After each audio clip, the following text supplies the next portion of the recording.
Chers compatriotes, la dernière fois, je vous ai entretenu sur la situation générale de l'école guinéenne qui évolue dans un marasme depuis fort longtemps. Je m'étais surtout attardé sur les difficultés rencontrées au niveau du cycle primaire avant de proposer quelques pistes de solutions. Aujourd'hui, je voudrais aborder l'enseignement secondaire qui est une sorte de relais entre l'enseignement primaire et l'enseignement supérieur. Comme je vous l'ai dit auparavant, ma démarche s'explique par le fait que la refonte du système éducatif guinéen doit se faire par étapes, en commençant par le primaire jusqu'au cycle supérieur. Sinon, on risque d'être submergé par l'immensité et la profondeur des réformes à réaliser dans le secteur. Et on ne serait pas à l'abri de nombreuses contre-performances. Pour ceux qui ne connaissent pas bien le système éducatif guinéen, retenez qu'il y a 2 cycles au niveau du secondaire. Le premier cycle correspond au collège qui va du niveau 7 jusqu'au niveau 10, 4 ans d'études. Le second cycle amène au lycée qui débute au niveau 11 jusqu'en classe de terminale, 3 ans d'études. Alors, si l'enseignement primaire vise le développement des compétences de base chez l'enfant, le premier cycle de l'enseignement secondaire vise à consolider les acquis de l'enseignement primaire et à préparer les élèves au second cycle du secondaire ou la formation technique et professionnelle. La fin du cycle est sanctionnée par le brevet d'études du premier cycle BEPC. Ce sont les élèves titulaires du BEPC qui peuvent accéder au second cycle de l'enseignement secondaire qui a pour finalité de les préparer aux études supérieures. C'est à ce niveau qu'on passe le baccalauréat unique, diplôme requis pour l'accès à l'enseignement supérieur ou la formation technique et professionnelle de type B. En dépit des nombreux progrès qu'a fait la Guinée en matière d'éducation, notamment la politique d'accès à l'école primaire, à l'école pour tous, de nombreux problèmes persistent, aussi bien au primaire qu'au secondaire. Les défis rencontrés au niveau primaire se manifestent encore au secondaire où ils sont encore plus exacerbés. Mais il faut savoir que la réforme du système de l'éducation secondaire est un processus complexe et à long terme nécessitant un engagement et des investissements durables. Bien que cela soit une tâche difficile, c'est pourtant réalisable et des pays comme la Sierra Leone, le Sénégal, le Rwanda, le Kenya et le Ghana ont entrepris des réformes impressionnantes à ce niveau. Et pourquoi pas la Guinée? En faisant l'état des lieux, on se rend compte de l'ampleur des dégâts et des défis à relever. Selon une étude faite par le programme décennal de l'éducation en Guinée, PRODEC 2020-2029, les chiffres sont plutôt alarmants. Le taux brut de scolarisation en 2017-2018 au premier cycle du secondaire collège est seulement de 50%, alors qu'il a presque atteint les 100% au niveau primaire. Au deuxième cycle du secondaire, le lycée, ce taux tombe à 25%. Le taux d'accès au premier cycle du secondaire est de 45%, alors que la moyenne CEDEAO est de 62%. Le taux d'achèvement du premier cycle secondaire général est de 32%, alors que la moyenne CEDEAO est de 45%. Cela nous amène à porter notre regard sur le cas des redoublants. La proportion des redoublants au premier cycle du secondaire en 2016 est de 18%. En 10e année, au moment de passer le brevet, ce taux grimpe à 28%. Pour la même année, au deuxième cycle du secondaire, la proportion des redoublants est de 15%. En terminale, il fut évalué à 17%. Pour les 2 dernières années, le taux d'échec au baccalauréat se situe à 70%. À la lumière de tous ces chiffres, quel constat pouvons-nous faire au niveau de l'enseignement secondaire en Guinée? Nous observons un taux de déscolarisation assez élevé. Alors qu'au niveau du primaire, on enregistre un taux net de scolarisation de 75,7% et que dans des pays comme le Botswana, l'Afrique du Sud et le Cap-Vert, 80% des élèves fréquentent l'école secondaire. En Guinée, ce taux est seulement de 45%.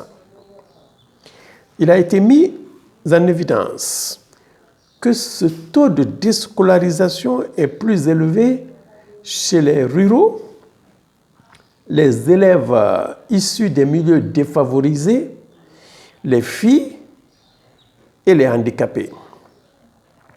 C'est le même constat qui a été fait par les auteurs du PRODEG 2020-2029 qui estiment que le phénomène de non-scolarisation touche davantage les filles, les enfants ruraux, les enfants issus des familles les plus pauvres et ceux des régions de Farana, Kankan et Labé. Ils indiquent dans leur rapport que les filles sont sous-représentées à tous les niveaux d'enseignement, notamment dans le post-primaire, bien que la situation s'est améliorée au cours des dernières années.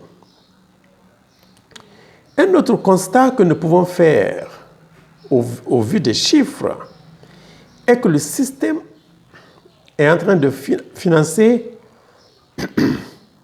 un taux élevé de redoublement au niveau secondaire. La proportion des redoublants est beaucoup plus élevée lors des examens du BEPC et du baccalauréat. Au niveau du cycle secondaire, non seulement la quantité n'y est pas, mais il y a aussi un manque de qualité. La conclusion à laquelle on peut aboutir face à un constat aussi désolant est que notre système éducatif est confronté à une pénurie de professeurs. La conseillère Mary Burns a mené récemment une étude au compte de la fondation Mastercard, une étude dans laquelle elle présente ses observations relatives au statut de l'enseignement secondaire en Afrique subsaharienne. L'une de ces observations illustre assez bien la situation qui prévaut au niveau de l'enseignement secondaire en Guinée. Parlant du cas général de l'Afrique subsaharienne, elle écrit ceci. Il n'y a pas assez d'enseignants bien préparés et encore moins d'enseignants de sciences, technologie, ingénierie et mathématiques, c'est-à-dire les STEM. Nombre d'entre eux n'ont pas été préparés ni dans leur domaine de compétences, ni en matière de pédagogie. Par conséquent, beaucoup ont des lacunes, en particulier dans les matières STEAM, et leur style d'enseignement reste très traditionnel. La formation des enseignants se heurte à d'autres difficultés. Manque de formation de qualité, formation de qualité et de durée variable, manque de temps consacré à la formation pédagogique et professionnelle et au mentorat. La plupart des enseignants ne reçoivent aucune formation professionnelle continue ni aucun soutien, et lorsque c'est le cas, ces efforts sont fragmentés entre la formation initiale et la formation continue. Nous allons voir maintenant quelques pistes de solutions pour réformer l'enseignement secondaire en Guinée. Pendant longtemps, l'enseignement secondaire n'a servi qu'à préparer les élèves à passer les examens du BEPC et du baccalauréat et avoir accès à l'enseignement supérieur. C'est juste une infime minorité qui est orientée vers l'enseignement technique et professionnel, et ces élèves ne sont pas toujours parmi les meilleurs. Le système actuel, dont les fondements sont hérités de la période coloniale, sert souvent de dispositif de triage pour sélectionner un ensemble d'étudiants d'élite pour terminer le deuxième cycle de l'école secondaire et entrer à l'université. Le temps est venu de changer de paradigme. L'éducation secondaire doit être maintenant une plateforme clé par laquelle les élèves guinéens entreront dans le monde du travail. Au niveau du secondaire, l'objectif est de s'assurer que les jeunes reçoivent des connaissances et des compétences pertinentes pour l'avenir du travail. La pensée critique, la communication, la résolution créative de problèmes, la résilience et le travail d'équipe sont les compétences les plus recherchées par les employeurs, qu'ils soient du secteur formel ou informel. Les compétences numériques et la maîtrise d'une langue internationale ou des affaires sont également importantes. Puisque notre langue d'enseignement est le français,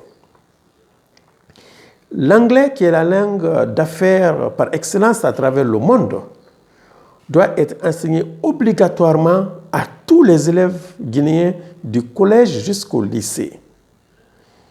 Tous les candidats au bac doivent avoir une bonne maîtrise de cette langue. N'ayons aucun complexe à ce niveau, puisque cela va dans le sens de l'intégration africaine.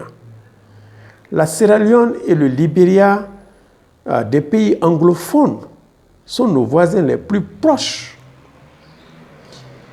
Après l'anglais, il faut penser aussi à l'enseignement de la langue portugaise, à cause du rapprochement que nous voulons initier entre les populations de Guinée et de Guinée-Bissau. Puis suivront l'arabe et l'espagnol pour ceux qui voudront plutôt s'initier à l'apprentissage d'une de ces deux langues. Tout compte fait, le contenu de l'enseignement doit changer.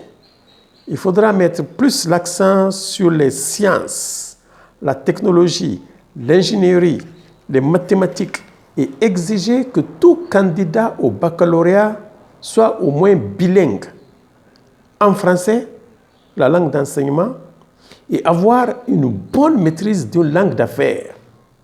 Cela suppose que l'élève a déjà une bonne maîtrise du français à la fin du cycle primaire, ce qui n'est malheureusement pas le cas aujourd'hui.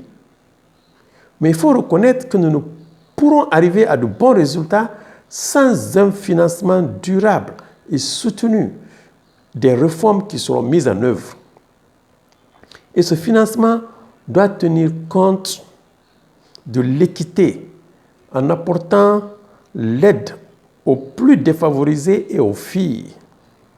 L'État doit consacrer une grande part du budget national à l'éducation, environ 19 à 20%, et il doit rémunérer chaque enseignant autour de 3 fois le PIB par tête. Mais pour éviter l'essoufflement, il faudra générer de nouvelles ressources substantielles pour l'éducation secondaire grâce à un amalgame de stratégies qui sont les suivantes. Améliorer la mobilisation des ressources nationales, examiner des mécanismes de financement innovateurs tels que le financement axé sur les résultats, s'appuyant sur les contrats à impact social et à impact sur le développement. Mobiliser des ressources supplémentaires issues des secteurs privés et philanthropes. Exploiter l'aide publique au développement de manière plus stratégique. Réduire le coût des transferts de fonds pour dégager des ressources supplémentaires pour l'éducation dans le budget des ménages.